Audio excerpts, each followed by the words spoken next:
Assalomu alaykum hammaga. Bugun YouTube'da suhbatimiz mehmoni Diyorbek, meni ukam, bu yoqda mana Otabek. Bugun bizning asosiy mavzuyimiz bo'ladi Polshada o'qish, yashash va student hayoti, ya'ni O'zbekistondan kelgan student talabasi bu yoqdagi o'qishlar qanaqa bo'lyapti, universitetlar, xullas talabalik hayoti qanaqa ketayotganini Diyorbek bilan gaplashamiz. Xo'sh, agarda kimdadir Polshada o'qish yoki studentlar bo'ladigan bo'lsa, video sizlar uchun foydali va qiziqarli bo'ladi degan umiddaman. Bo'lmasa, boshladik. Nima gap, Diyorbek? Xo'p, assalomu alaykum. Taklif qilganingiz uchun kattakon rahmat.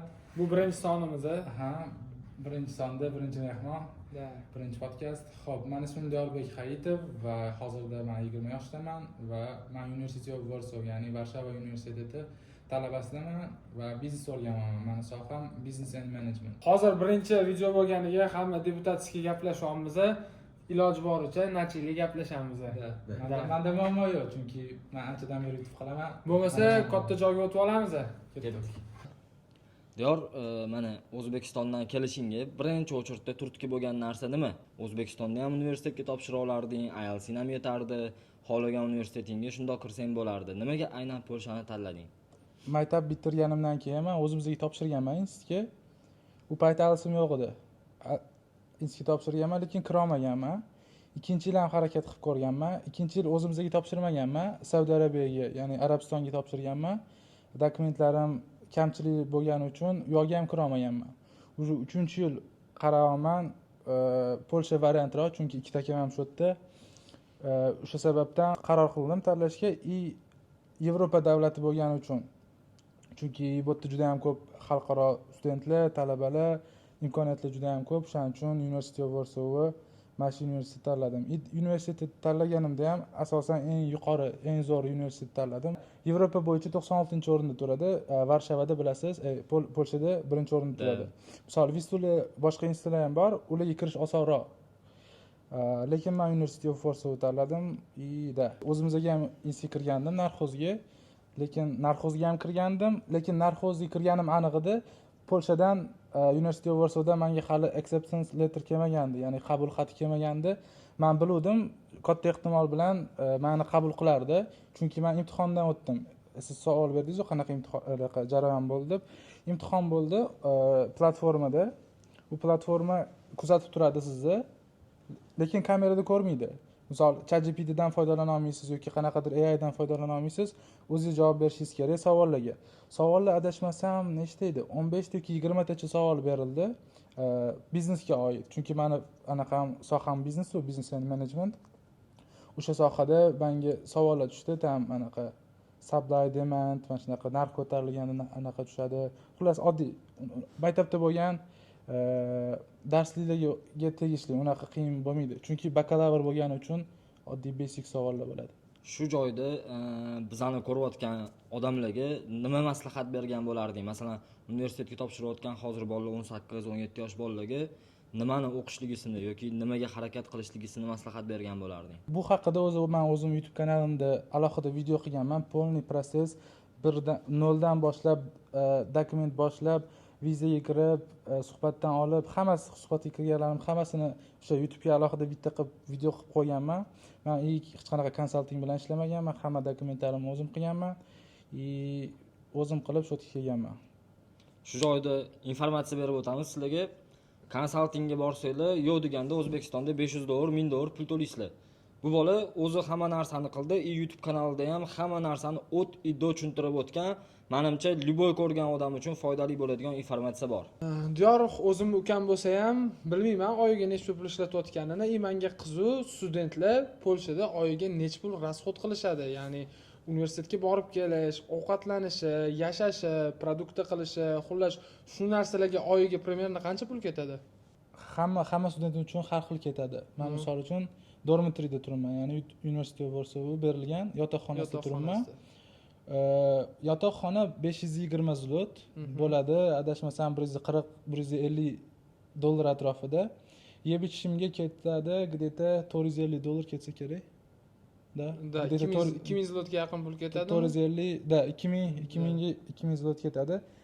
Zo'r yashasa bo'ladi, yaxshi yashasa. Men даже 1000 zlot ishlatsam kerak. Da. Tak, u yoq bu yoq 3000 zlot senga oyiga yetadimi? Ha, 3000 zlot bemalol yetadi. 3000 zlot qancha bo'lyapti dollarda? Dollarda. 700 dollarcha bo'ladi. 700 dollar. 700 dollarga bemalol zo'r yashasa bo'ladi. Boshqa misol uchun gruppadoshlarim bor.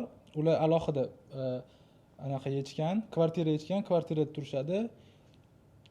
Ular ko'proq ishlatadi. Kvartirani o'ziga 2000 zlot. Universitet o'zi bergan yotoqxonada tushunishlik uchun sharoitlar zo'r bo'ladi. Bitta xonada 2 kishi yashaydi. Agar shahar o'zidan xuddi o'shanaqa xona sinimat qilmoqchi bo'lsa, oyiga har bitta bolaga mana shunaqa taxminan 200-300 dollardan tushadi. 200-300 dollardan tushadi. Sharoiti ham yaxshi bo'lmaydi.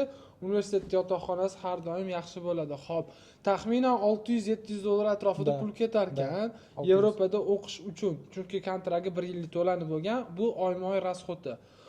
O'rtoq, menimcha mana O'zbekistonda Toshkentga misol uchun Samarqand, Vodiy kelishyapti-yu, Toshkentda kvartiralar narxi nerealniy qimmatda. Misol Toshkentda ham adashmasam, oddiy student oyiga 500-600 dollar menimcha ishlatib qo'ysa kerak. Bilamiz, Yevropada hech kim universitetga formada bormaydi, hamma xohlagan kiyimida boradi. Bu yengil emas, hamma biladi. Haftada necha kun darsga borasan, onlayn, offlayn qanaqa, nima darslar, qanaqa bo'ladi bu yoqda universitetda o'qish? O'zi asosan haftada dushanba, chorshanba va juma kuni darslar bor. Birinchi semestrda hamma shunaqa borish majburiy. Men ko'proq narsalarni tanlaganman, shu 4-5 semestrlarda, 6-semestrlarda darslarimni kamaytirish uchun. Misol uchun til kursini 2-semestrdan boshlash kerak. Men 1-semestrdan boshladim. PA, ya'ni jismoniy tarbiya anaqasini kursini ham 2-semestrdan majburiy. Men 1-semestrdan boshlaganman vohira bo'lish uchun. Bu yerda Ogun degan dars bor. Ogun bu как universitetda tanlashingiz kerak, darsga kirishingiz kerak, farqi yo'q. Misol rassomchilikni o'rganasiz yoki videografiya, fizika. Yo'q, hozir anaqa qilma, nima edi?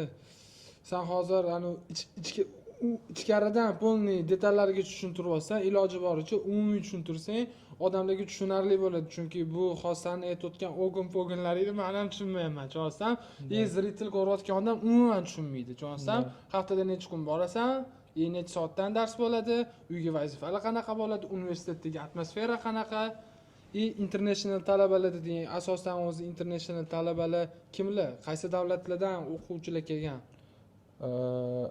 Asosan gruppamda juda ham ko'p turklar bor. Turklar juda ham ko'p.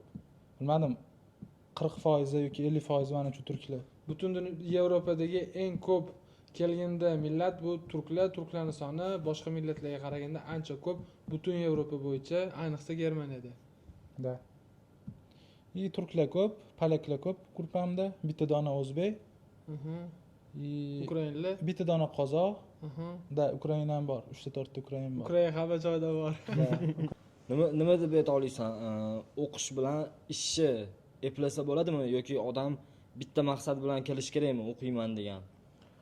Misol uchun sen ham o'qishga kelganiding, qanaqa bo'lsa universitetda tashib ketuvding, nima bo'ldi o'sha proses? Menda to'liq meni miyamda maqsadim bo'lmagan, universitetga kirib, dal shu yog'ini ko'rmaganman. Shu Polshaga kelsam bo'ldi bo'lgan. O'sha long term maqsad qo'ymaganman-da. Short qilib qo'yganman. Boraman Polshaga yoraman deganman. Hayotim zo'r bo'lib ketadi. Lekin shu joyda aytib o'taman, bu prosta keldinglar, bo'ldi, bum, hamma narsa zo'r bo'lib ketadi degan emas. Hayotga real qarash kerak. Maqsadini uzoqga qo'ygan odam mana masalan bu hozir maqsadini to'g'ri qo'yib keldi. Meni maqsadim borib to'g'risini aytsam o'zi ishlab pul topish bo'lgan maqsad.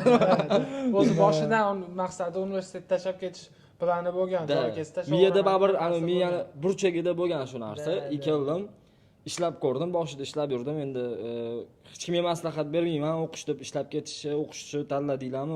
Vaziyat shunaqa bo'lgan. Da. Menimcha 1-yildan, 1-semestr, 2-semestrdan ham o'qib, ham ishlash og'ir bo'lib ketadi talabaga. Misol uchun menga даже men xo'p mayli ham o'qib ham ishlayman, chunki meni ishim bor, qilib yurgan ishim O'zbekistonda ham hozirgi qilayotgan ishimni qilardim. Bu yerga kelib ham shu ishni qilaman, menga muammo yo'q. Onlayn. Men universitetda ham ishimni qilib o'tiraveraman, bemalol, menga muammo yo'q. Aytganimdek, chunki men laptopda onlayn ishlayman. Boshqalarga qiyin bo'ladi. Misol gruppamdagi 90% bola, 95% bola ishlamaydi. Ular o'qishadi.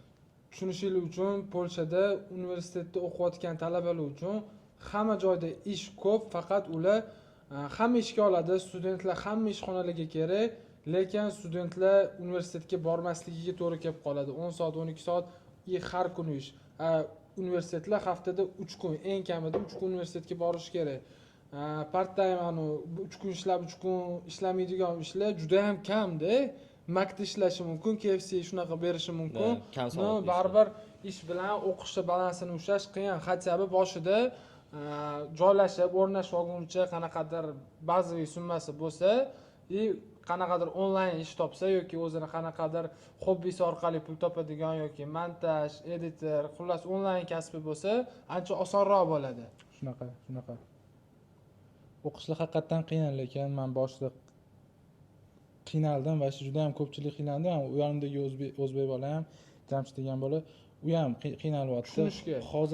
Hozirgacha men qiynalaman darslarga. To'g'risi juda ham qiyin boshida moslashib olish. Hozir endi sekin mana anaqa ko'nikyapman, sekin normalniy.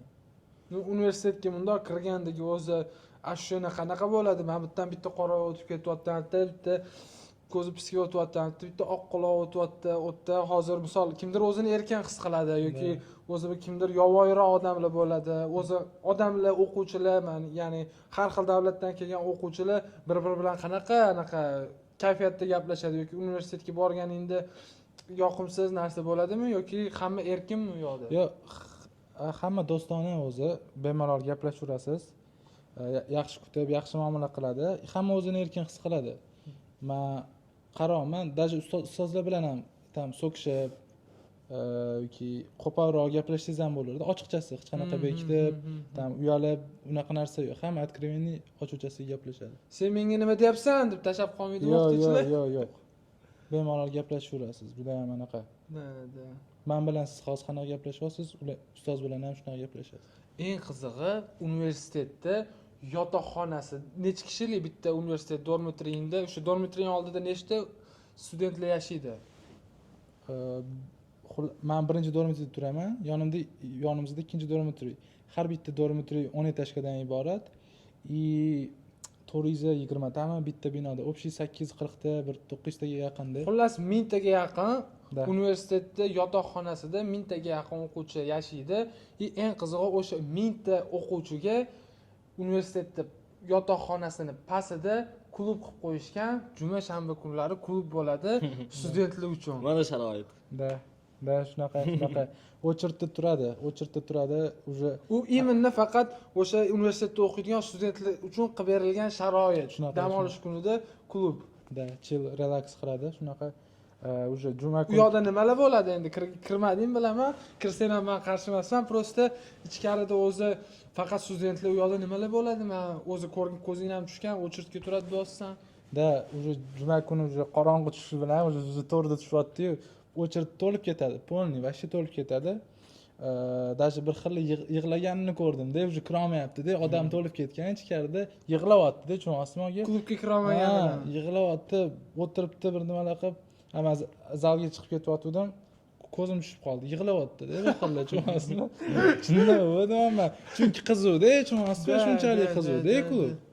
Kiradi, o'ynaydi, u yoq bu yoq klub qilib qo'ygan. Agar men misol uchun tashqaridan klubga borsam, meni kirgizmaydi. Menimcha katta ehtimol bilan kirgizmasa kerak. Faqat studentlar uchun klub. Menimcha kirayotganingizda ID ni ko'rsatasiz-da, student ID. U anaqa emas, universitet yotoqxonasini pastiga klub qo'yib qo'yish, bu bolalarning fikrini buzish-ku. Yo'q, menimcha bu o'quvchilarga bo'lgan sharoit, o'quvchilarga bo'lgan e'tibor anaqasini bildiradi. Nimaga deganda klub endi biz o'ylagandek klub emas-da, biz boshqacha klublarda yurganmiz. Endi bu yerdagi klub ham baribir ichkilik bor, ichkarida sotsa kerak menimcha. Menimcha-da. O'rtoq, mana shunaqa anaqa shaytonxona bo'ladi. Shayton bazm bo'ladi. Yana bitta savol tug'ilib qoldi. Rossiyada tanishlarim bor, mana shunaqa yotoqxonada yashaydigan. Video vizitda gaplashganimda yotoqxonasini ko'rsatgan, qanaqadir yotoqxonasi depressing, bolalar masalan o'qishdan keyin uyda yotadi, yotib nimadir ko'rib yotadi. Menimcha bu yoqdagi universitetlarning yotoqxonasida unaqa bo'lmasa kerak. Hamma harakat qilib. Yo'q, bu yoqda ham bor. Endi odam o'ziga bog'liq bu narsa. bir xillar bor, faqatda yotadi, tam oshxonada gaplashib o'tiradi yoki qanaqadir o'yinlar o'ynaydi, kartalar, mana shunaqa o'yin. Endi u narsa odamga bog'liq. Xo'p, til masalasi nima bo'lyapti? Polshada mahalliy til polyak tili hisoblanadi. Polyak tilidan umuman xabari yo'q, faqat ingliz tili bilan kelgan. Xo'p, qanchalik faqat ingliz tilining o'zi senga yetyapti Polshada yashashingga, zal-pal, xullas kundalik hayotingda qanaqa o'rin tutyapti? Ingliz tili yetyaptimi? Da 90% yetyapti deb o'ylayman. Ну, o'zingiz bilganingizdek, bu yerdagi ko'p polaklarni ko'pchiligi anglizkini biladi. Juda ham ko'pchiligi bemalol gaplashadi. Bemalol gaplashadi. Tushunish uchun O'zbekistonda lyuboy odamga rus tilida gapirsa, asosan Toshkentda ko'pchilik tushunadi, javob beradi yoki magazinga kirganda ham rus tilida gaplashib, o'zini xaridini qilib chiqib ketsa bo'ladi. Xuddi shunaqa bu yoqda yoki polak tili yoki ingliz tilini bilishingiz kerak. Rus tili bilan qiyin. Lekin rus tilida gapirganini bilman. Rus tilini bilarkan, ayniqsa ukrainlar bor, ukrainlar zo'r bilarkan. Ukrainlar o'zi tili Da. почти bir xil. O'rtoq podkast qilish oson emas ekan, endi 21 minut bo'libdi. O'rtoq tayinlanmaganmiz-da. Bitta chakib olmaymiz ama. Nima desam, mana shu bizani ko'rayotgan muxlislarimizga bu yoqdagi sharoitlar o'sha odamni miyasidagi fikrlariga, rejalariga qanchalik yordam bera oladi? Masalan, Yevropada bo'lganingni eng katta plyusini aytib ber, masjidga o'qishga topshirganingni.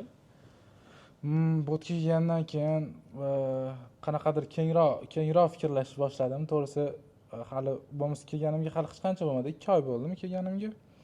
Juda ham katta imkoniyatlarni ko'ryapman. Bolalar universitetdagi bolalar boshqacha fikrlaydi. Ustozlar aytadigan gaplar, ham darsda bo'ladigan, yon atrofdagi ko'rib qanaqadir planlar qilib yurasizda, tushunasizmi? Bunaqa odamlar ham bor ekan deydi. Misol bu yoqni o'zi menimcha eng katta yutug'i, misol universitetda o'zidan ham aqlli odamlarni, o'zidan ham ahmoq odamlarni va har xil davlatdan kelgan odamlarni ko'radi-yu, hammasini birlashadi-yu, hammasini rengan qilsa, bunaqa fikrlasa bo'lar ekan, bunaqa fikrlasa bo'lar ekan deb masshtab kattalashadi. O'shanisi menimcha eng katta yutug'i universitetda beriladigan ta'lim yoki biznes haqida o'qitish, chunki biznes yoki kitoblar, darsliklar kundan kunga eskirib ketyapti, zamon tez rivojlanyapti. Shunaqa. Kitoblarda yozilgan narsalar уже 2 kundan keyin ishlamaydigan holatda, chunki juda ham tez rivojlanyapti. Asosiysi bu yoqda networking qilish va yangi odamlar bilan tanishish, fikr almashish, o'sha narsalari menga yoqdi. O'sha narsa shunisi yoqdi. Juda ham zo'r shu tomonlari. O'sha Polshaning havosiga ko'nikib qoldik anchadan beri.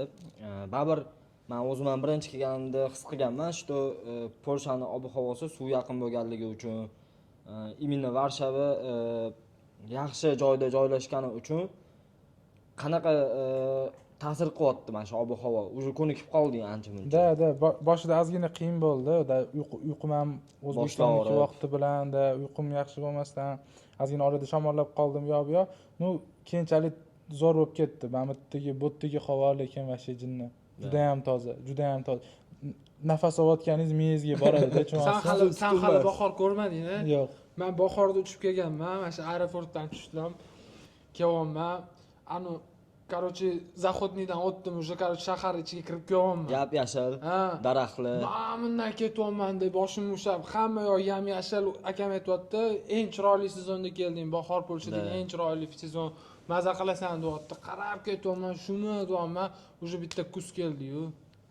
Polniy seriya bo'ldi, lekin bahor juda ham chiroyli. Bahor kelsa, shu 4 ta fasl juda chiroyli o'tadi bu yoqda. Yozi juda issiq ham bo'lmaydi, bo'lsa 1-2 kun qattiq issiq bo'lib beradi, anomal bo'lib. Qishlari yaxshi. Bitta minusi quyosh kam. Mana shu oktyabrdan boshlanadi. O'tgan yili biz Yoqub bilan birga ko'rganmiz. 3 oy quyosh ko'rmaganmiz. 3 oy quyosh chiqmagan, bulutlar faqat odamni gormonlariga, miyasiga qattiq ta'sir qiladi. Chunki bizga quyosh kerak edi. U 3 oy ko'rmaganimizdan ham tashqari, misol 3 oy qish ko'rmadik desak, kuzda ham bir bo'ladi, bir bo'lmaydi, bir bo'ladi, bir bo'lmaydi, bir yomg'ir, xullas ob-havo lekin yoqimli ob-havo. Faqat shu quyoshdan sal qisqanu, lekin bizga vitamin D yordam beradi. Shunaqa. Chunki men kelganimda ham O'zbekiston qaynab yotibdi-da. Bu yoqqa kelganimda уже kurtkalarda, tam trikolarda, shortida yurib bo'lmaydi. Ancha salqin tushib qolgandi. Xo'p, bo'lmasa otash bilan hozir biza qisqa savollar beramiz. Men savol berganda sen o'ylab turasan, sen savol berganda men o'ylab turaman. Bu hech qanaqa planimizda yo'q edi. Hozir o'ylab topdim. Polshaga kelganingda, mana shu Polshada ko'rgan senga eng yoqqan narsa nima? Polshadagi eng senga yoqqan narsa. Xohlasang ikkita, xohlasang uchta. Yoqqan narsalar haqida. Xo'p. Bu yerda tartib, odamlar qanaqadir tartibliroq to'g'risi. Juda ham bittada anaqa qildim. Misol, svetoforda qizilda o'tmaydi-da. Da. Svetoforda qizilda o'tmaydi. Ko'chada umuman signali yo'q. Signal yo'q. Velini yo'ldan velilar yuradi alohida. Odamlarning yo'ldan odamlar. Avtobuslar ham unaqa ko'p kutmaysiz. Unaqa ko'p kutmaysiz. Kutsangiz uzoq 6 minut kutasiz. Bo'lmasa 3 minut, 4 minut o'zingiz ham bilasiz, tez keladi. Shunaqa. Yana O'zbekistonda ham o'zingni o'rtoqlaring bor, O'zbekistonda universitetlarga topshirib, o'sha yerda o'qib yurgan bolalar bor. Ular bilan ham baribir aloqa ushlab turasan, gaplashib turasan. Keyin shu gaplashganingni orasida baribir sezasan farqni, u yoqdagi o'quvchilar bilan bu yoqdagi o'quvchilarning farqini. O'sha farq qanaqa farq? O'shani aytib bera olasanmi? Dunyo qarashidagi farq. Dunyo qarashida qiyin savol bo'ldi, lekin to'g'risi bilmadim. Menimcha bu odam o'ziga ham bog'liq, baribir. Misol, men O'zbekistonda paytim ham hozirdagi fikrlardim. To'g'ri, kelgandan keyin boshqacharoq fikrlar, boshqa har xil narsalarni ko'rib, boshqacharoq ideyalar kelyapti. Kreativroq bo'lasiz, sal mustaqilroq bo'lasiz. Mana shunaqa. Hayot, masalan, hozir baribir bu yoqda akalaring bor, akalaring bilan ham ko'rishib turasan. Baribir uyga sog'inchi, mana shunaqa narsa bo'lyaptimi senda? Mana shu 2 oy ichida qanchalik darajada sog'inch bo'lyapti senda? Bir xillarida mana odamda bo'ladi-yu, hamma narsa tashvish, bu yoqdan ish, bu yoqdan o'qish, bu yoqdan dormitoriyda, misol xonadoshingiz anaqa uxlamiy, anaqa komfort yo'q-da bu yoqda demoqchiman, komfort yo'q. Mas'uliyating ham kattaroq, o'zingga o'zing san ovqatlaringni qilasan. Shunaqa ovqatingizni qilasiz, hech kim sizga ovqatingizni qilib qo'ymagan. Xullas hammasi o'zingiz qilasiz. Hozir ko'pchiligi mana shu ovqat qilasiz desa, ovqat qilib tashlayman-ku deydi. Bir kun qilib tashlaydi, bir oy qilib tashlaydi. Ikkinchi oydan keyin borku, mana shu bezib qolasan-da, chunki odam 3-4 mahal ovqatlangandan keyin tim bo'lib zalga chiqsa, ha deb ovqat qilish haqida o'ylayverasan, bu yeb tashlaydi-da, to'g'risi ovqat. Men ham boshida kelayotganimda ovqat qilish yo'q. Boshida umuman qiyinchilik tug'dirmagan, keyinchalik уже masjidga kelib qoladi. Nima ish haqida o'ylasa, ochura qolay deysan, men ishimni qilib olay, keyin ovqatlanaman deb ovqatlanish chetga surish shunaqa ko'payadi. Kelmoqchi bo'lgan studentlar tayyor bo'laveringlar, baribir hayotingizda mana shunaqa 1-2 kun ovqat yemasdan o'zinglarni dangasaliginglar sabab yoki ovqat qilishni bilmaganinglar sabab shu narsaga duch kelasizlar. Otash o'zida bo'lgan bunaqasi. Shu ovqat qilishni o'rganib qo'yurgan yaxshi. O'zingiz endi O'zbekistonda bilaman, bolalar o'ziga tuxum ham qo'yvermaydi. Oyisi tuxum qo'yib beradi, singlisi, opasi mana shunaqa qilib beradi. Ko'plar mustaqil hayotga hali o'rganmagan bo'ladi, mana kelib qiynalib qoladi. Men o'zimda ham xuddi shu vaziyat bo'lgan. Hech qachon ovqat qilmaganman, bu yoqqa kelib immuniy ovqat yemasida qattiq qiynalganman. Musor ovqatli yeb qo'ygan paytlarim ham bo'lgan. Gormonlar, odamning tanasi, odam o'zini unutadi. Polshadagi senga bo'lmasa eng yoqmagan narsalar nima? Eng yoqmaganmi? Ko'p o'ylab qoldi-yu. Eng yoqmagan. Bu ham qiyin savol. Juda qiyin savol. Boshqa savol yo'qmi? Agar o'zing yaxshi odam bo'lsang, demak, atrof hamma narsa senga shunaqa muomala qaytaradi. Menga Polshaga kelganimda birinchi eng yoqqan narsa bu yoqdagi har qanaqa produktlar, har qanaqa mahsulot sifatli. Oziq-ovqatmi sifatli yoki tayyor oziq-ovqatmi sotib olsang ham sifatli ovqatda hech kim musur tiqmaydi. Misol bedronkalardan ham narsa olsang ham musur tiqmaydi. Sport pitani olasanmi, hamma narsa sifatli.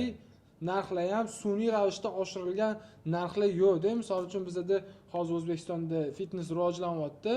Sport pitani narxi butun dunyodagi menimcha eng qimmat davlatlardan bittasi O'zbekiston hozir sport pitani bo'yicha. Sun'iy oshirishlar yo'q. O'sha narsalar menga juda ham yoqqan. Anaqa ximiychit qilib yoki muxlobga narsa yasab sotishmaydi. Xohlagan narsani bemalol yeysan, nazorat ostida, faqat cho'chqa go'shtidan ehtiyot bo'linglar. To'g'ri, supplement sport pitanalari anaqa, misol uchun kreatinda ham katta yeri bilan osmoncha farqda. O'zbekistondan ichgansan. O'zbekistonda ichardim, oshqozonimni og'ritardi, tushunasizmi? Oshqozonim og'riydi.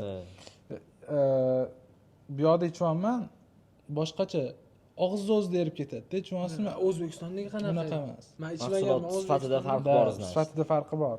Bagi nima deydi? Aka deyaptimi desam, bu yoqni kreatinni oshqozonni og'ritmas ekan deydi. Nimaga? Nima og'ritish kerak deyapman. O'zbekistondagi hamma kreatin oshqozonni og'ritadi deyapti. Da. Tasavvur ichida nima bor? Deyapsan. To'ppa-to'g'ri imенно supplementlarda dunyoda ko'rayotgan brendinglarni O'zbekistonda menimcha topish qiyin, topsangiz ham juda qimmat, ani nerealniy summa, uning uchun siz real sanjik bo'lishingiz kerak uni olib ichishingiz uchun. Bu yoqda lekin shu hamma narsa, masalan, Sun'iy ravishda oshirilmagan-da narxlar. o'sha masalan Optimum Nutrition bor. O'shani bemalol siz plyusga sotib olasiz. O'zingiz plyusga, u sizni cho'nchagingizga og'irlik ham sportga o'tib ketib qoldik. Yo, normalda. To'g'ri. Misol uchun men Keftida yarim kilolik kreatin 35 zlot, 36 zlot. O'zbek pulda bo'ladi 120 ming. 120 mingga normalniy kreatin sotib olamiz O'zbekistonda. Bu eng premium kreatinni aytyapti. Eng premium kreatin KFDga 120 ming deylu. Yarim kilo. Da bu pulni 36 zlot silab Polshada 1 soatda topasizlar. Student bola 1 soat ishlasa topadi. Lekin 120 mingga O'zbekistondan olgan kreatin oshqozonni og'rityapti. Saudi sal ko'proq ichib olsa, doktorga unda qancha pul Undan ko'p pul ketadi? to'laysan. Даже to'g'risi men O'zbekistonda ichganimda allergiya ham berib yuboramidi. Allergiya yo'q, demanda o'zim allergiya unaqa narsa yo'q. Qanaqadir boshlarimni qichtirib, mana shunaqa qilib tashlaydi. Bu yerda O'zi rostdan ham sog'lig'ingni, gormonlaringni balans tushadigan narsa senga yordam berishi kerak bo'lgan, pulingga sotib olgan narsang senga qarshi ishlasa odamga realman alam qiladi. shunaqa вообще bezovta bo'ladi. Podkastimiz ham уже oxiriga kelib qolyapti. Diyor mana shu o'quvchilarga, o'qiyotganlarga, mana shu harakat qilayotganlarga maslahatingni berib ketishing kerak по-любому. Nimada bularga yeta olasan? Nimalarga tayyor bo'lish kerak? Misol bo'l.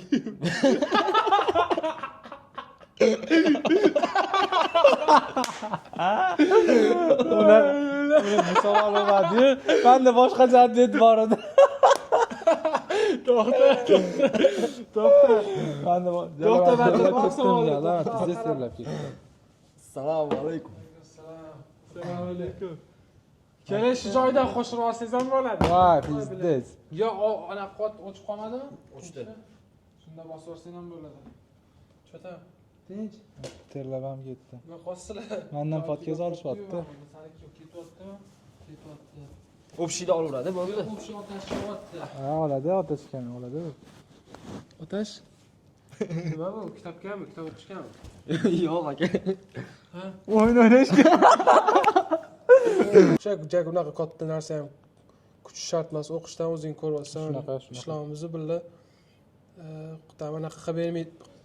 Garantiya bermaydi. Hayotingni qurib olishingni ertadan tanishgan bolalar, tam network qilasan, tanishgan bolalar bilan bu narsa qilishing mumkin yoki tam social skilllaringni, ya'ni sotsial anaqalaringni oshirishing mumkin. Tanishganimdan xursandman. Bo'ldi. Yo, bo'ldi. Xullas, tayyorlanmagan podkastimizni nihoyasiga yetdi. Polshadagi student bola bilan student hayoti haqida gaplashdik. 2 og'iz so'z kimda bo'lsa. Hamma o'ziga kerakli insightlarni oldi. Endi faqat harakat qilib, oldiga maqsadni qo'yib, ani borib Polshaga borsam bo'ldi, bu emas, o'qiyman, ili nimagadir erishaman degan maqsadni qiraverasizlar. Mana shu videoni ko'rsanglar, ancha o'zingizga insight oladigan bo'lasizlar. Agarda Diyorbekga qanaqadir savolinglar bo'lsa, kommentariyalarda yozib qoldirsanglar, bu o'zi kommentariyadan sizlarga javob beradi. Menimcha kommentariyaga meni YouTube'imni qoldirsa ham bo'ladi. Bo'lmasa collab qilib qo'yamiz. Da, shunaqa podcastga chaqirganing uchun rahmat. Juda ham qiziq. Podkast emas, bu bizning suhbat. Agar kimdir oxirigacha ko'rgan bo'lsa, e'tibor uchun rahmat. Sog' bo'lasizlar.